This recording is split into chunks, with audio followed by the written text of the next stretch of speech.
website មួយនេះអាចឲ្យទាំងអស់គ្នាដឹងពីឡានរបស់ទាំងអស់គ្នាដែលនាំចូលមកហ្នឹងធ្លាប់មានគ្រោះថ្នាក់ពីមុនឬក៏អត់ចាសសួស្តីអ្នកទាំងអស់គ្នាអញ្ចឹងដែលខ្ញុំប្រាប់តាំងពីដើមវីដេអូអញ្ចឹងនេះគឺជា website ដែលបងមកទាំងអស់គ្នាដែលគាត់នាំចូលឡានពីស្រុកបរទេសណា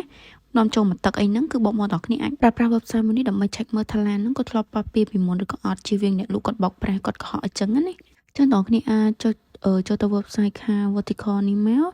ហើយនេះកន្លែងដែលខ្ញុំបង្ហាញហ្នឹងគឺកន្លែងដែលប៉ះពាល់ទាំងអស់គ្នាបានន័យថាឡានហ្នឹងធ្លាប់មានគ្រោះថ្នាក់ពីមុនមកហើយនៅឆ្នាំ2019ខែ6គាត់នៅត្រង់ផ្នែកខាងមុខលើដំបូលនិងចំហៀងទាំងអស់គ្នាហើយ estimate តម្លៃជួសជុលចន្លោះពី$3,000ទៅ$3,500ហើយឡានហ្នឹងដដែលពេលលើកទី2មានប៉ាពីម្សាទៀតនៅត្រង់ផ្នែកខាងក្រោយនិងលើដំបូលហើយតម្លៃ estimate គាត់ជួសជុលវាគឺចន្លោះ$2,000ទៅ$2,500ចឹងដល់នេះកុំភ័យដល់នេះអាចដូរទៅជាភាសាអង់គ្លេសបាននេះដោយសារសង្ស័យខ្ញុំគាត់ត្រូវការ check មើលដែរចឹងទៅគាត់ប្រើភាសារបស់គាត់ចឹងខ្ញុំដឹង website ហ្នឹងពីគាត់ដែរទេចឹងខ្ញុំចង់មកចែករំលែកប្រាប់ទាំងអស់គ្នាចឹងអូហើយមួយវិញទៀតទាំងគ្នាក៏អាច check មើលគីឡូឡានបានដែរចឹងព្រោះដោយសារឡានខ្លះគាត់ដូរគីឡូម៉ែត្រអីចឹងដូចថាឡានគាត់ជាបានប៉និកតែគាត់លួចដូរគីឡូម៉ែត្រអីចឹងអាហ្នឹងក៏អាច check តាម website នឹងបានដូចគ្នាអូខ្ញុំភ្លេចប្រាប់ដល់គ្នាអញ្ចឹងមកដល់នេះចង់ដឹងពីព័ត៌មានទាំងអស់ហ្នឹងដល់នេះត្រូវតែមានលេខកូដម៉ាស៊ីនឡានរបស់យើងអញ្ចឹងអាចមើលបាននេះអញ្ចឹងដល់នេះកុំឃើញឡានមកទឹកថ្មីមកពីស្រុកគេគិតថាអត់មានធ្លាប់ប៉ះពីអីចឹងណា